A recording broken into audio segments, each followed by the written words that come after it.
आधा दर्जन एमएलए मध्य प्रदेश में हुआ करते थे।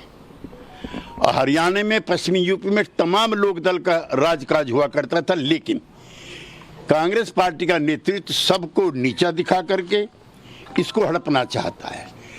हमें अफसोस है और राहत भी है कि जो इंडिया गठबंधन का निर्माता था, जो पहला संयोजक था, आज उन्होंने और जनता दल यू ने इस गठबंधन से अपने आप को अलग कर लिया है और एनडीए के गठबंधन में हम आज से शामिल हैं।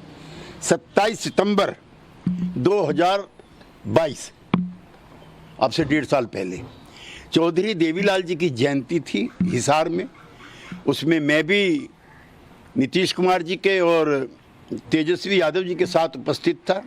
जितने भी वहाँ पर नेता थे, सबसे नीतीश कुमार जी ने निजी तौर पर हाथ जोड़ करके निवेदन किया था कि कांग्रेस पार्टी को इस गठबंधन में शामिल करो।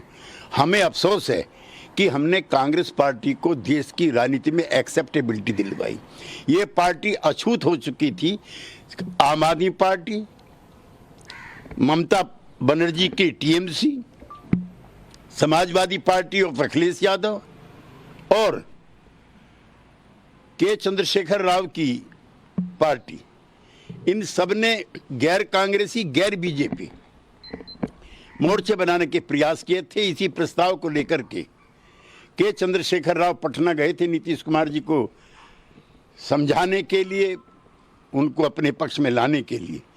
नीतीश कुमार जी ने तब भी चंद्रशेखर राव जी से कहा था कि कांग्रेस पार्टी को रखो। ये सिर्फ नीतीश कुमार थे, जनता दल यू था, जिसकी वजह से इंडिया गठबंधन बना और कांग्रेस पार्टी को भारत की राजनीति में पुनः स्थापित करने का और सम्मान दिलाने का काम हमने किया। हमें अफसोस है कि जो कांग्रेस पार्टी का जो कॉकस था, उसकी षड्यंत्रकारी भूमिका से आज हम मुक्त हुए हैं। गिरगिट से तुलना कर रहे हैं नीतीश कुमार को जयराम रमेश। मैं तो प्रारंभिक संबोधन में ही उनकी आलोचना कर चुका हूं कि किस प्रकार उन्होंने हमारे साथ बिट्रे किया। तो क्या जैसा कह रहे हैं कि सारा दोष कांग्रेस के ऊपर है, आपके आरजेडी से कोई दिक्कत नहीं थी? आरजेडी से स्थानीय स्तर पर कुछ मामलों को लेकर के दिक्कत रही, लेकिन गठबंधन जो टूट रहा है वो कांग्रेस पार्टी की हठ धर्मिता की वजह से टूट रहा है।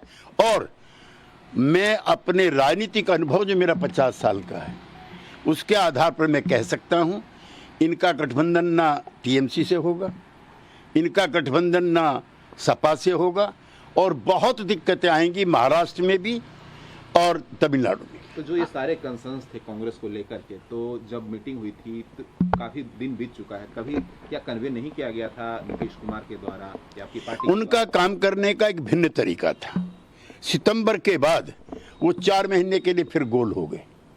नीतीश कुमार जी ने प्रयास करके पटना में मीटिंग बुलाई, उसके बाद 4 महीने के लिए फिर गोल हो गए, उसके बाद फिर बंगलुरु में मीटिंग बुलाएगी, 4 महीने के बाद फिर गोल हो गए, फिर मुंबई में मीटिंग बुलाई गई, 4 महीने के बाद फिर गोल हो गए।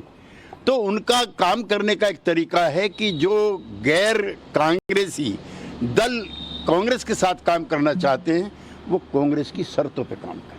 तो क्या ये जो अलायंस है केवल लोकसभा चुनाव को लेकर के है? नहीं, ये लोकसभा और इस अलायंस में को हम पहली बार नहीं है, ये लोकसभा के लिए फिर विधानसभा के लिए। कपिल सिब्बल कह रहे हैं कि पहले राम राज्य इन अयोध्या, मतलब अयोध्या में राम राज्य की बात करते हैं बीजेपी, लेकिन अब आया राम गया राम की बात बिहार में नजर आ रही है। वो तो खुद कांग्रेस पार्टी छोड़ करके कांग्रेस के खिलाफ चुनाव लड़ चुके हैं, उनको कहने की क्या मतलब, ये जरूरत है? उप मुख्यमंत्री पर क्या कहेंगे? नहीं, वो देखिए, ये आज इतने भर के लिए है जो जयराम रमेश जी ने और मल्लिकार्जुन खड़गे